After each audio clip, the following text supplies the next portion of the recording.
సంస్కరణలు వైద్య రంగంలో తీసుకొచ్చి ప్రతి పేదవాడికి కూడా నాణ్యమైనటువంటి వైద్యాన్ని అందుబాటులో తీసుకొచ్చినటువంటి ఘనత గత 5 ఏళ్లలో ఈ ప్రభుత్వానికి చెందిందని చెప్పి తెలియజేస్తున్నాను.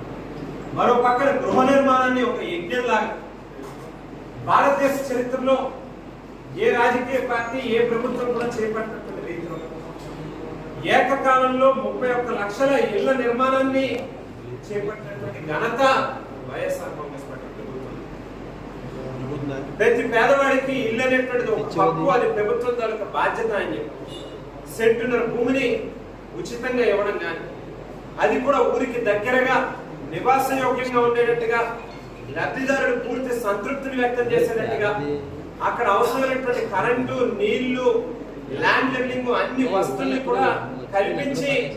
ప్రతి పేదవాడికి కూడా ఇళ్ల పట్టాలు ఇచ్చేటువంటి కార్యక్రమం ఇవన్నీ